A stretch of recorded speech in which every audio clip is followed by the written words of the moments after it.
2015 brought a record-breaking number of exonerations across the U.S., including 54 murder convictions. A growing interest in the exoneration process and courtroom proceedings followed the release of Netflix's true crime documentary, Making a Murderer. Texas lawmakers passed several measures to try to prevent wrongful convictions, including allowing inmates convicted of a crime to seek new DNA testing. KCE and HD News reporter Amanda Del Castillo learns that was instrumental for Randy Arledge, a Texas man who spent a total of 31 years in jail, 15 years for a Corsicana murder he did not commit. Amanda. Doug and Nikki, in August 1981, 21-year-old Carol Armstrong's body was found lying on a highway near Corsicana.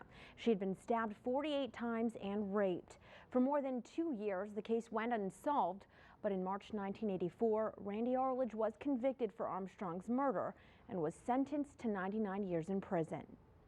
It was easy for him to convict me because I've been in trouble, you know what I mean? 61-year-old Randy Arledge admits he's led a life of crime. He was serving a life sentence in a Tennessee prison for armed robbery. When accomplice to the robbery, Benny Lamas, told Corsicana police Arledge confessed to killing Carol Armstrong. Arledge was convicted for Armstrong's murder in 1984, but didn't start serving time for it until he was paroled for the armed robbery. I was incarcerated down here from October the 12th, 98 till February 11th, 2013. For almost 15 years, Arledge fought to prove his innocence. He thought freedom was his in 2011 when DNA taken from a hairnet found at the Corsicana crime scene didn't match his. The hairnet and DNA taken from pubic hair found on Armstrong was a match to a Corsicana man who in 1996 pled no contest to a 1985 attempted murder. They would have never had his DNA if he hadn't 5 years later stabbed another woman in Dallas 90-something times. Despite the DNA match, Arledge remained in jail. They always just say it was only the DNA, but it's not only the DNA. Arledge would have lost all hope if it wasn't for Innocence Project lawyer Josie Rojo. She said, Mr. Arledge, I know you've been locked up for a long time, over 30 years, and she said, but I want to be the one to get you out. And she didn't give up. 6 months later, I was out. She was part of the team that worked since 2006 to clear Arledge's name.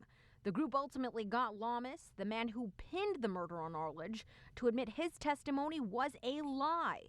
Because of the DNA tests and Lamas's confession, lawyers for the Innocence Project filed a state petition to get Arledge out. Still don't believe it until you walk out of the courthouse, though, you know what I mean? Close to 150 people who spent an average of 15 years in prison before being cleared last year know exactly what Arledge means. For juries to go into a courtroom holding the state to a higher standard, expecting to hear evidence that they've seen on some of these series, is placing an unfair burden on the state. KCEN legal expert Liz Mitchell says with made-for-TV series like Making a Murderer, CSI, and Serial, the burden of proof for the state is heightened. I once picked a jury where someone told me on an episode they were able to retrieve the image of the killer off of the retina of the victim.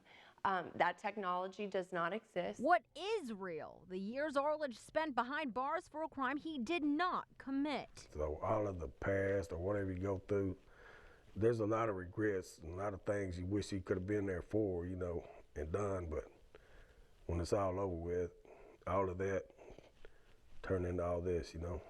A working relationship with his kids and stepchildren. He's now remarried and is attached at the hip with his grandson, Noah. I ain't never seen a happier baby. I'm gonna make sure he grows up happy. He ain't gonna go through none of what I have, you know. He ain't never gonna have no reason. He says the life he leads now feels like a dream. I mean, it's nothing like it. There's no feeling like it.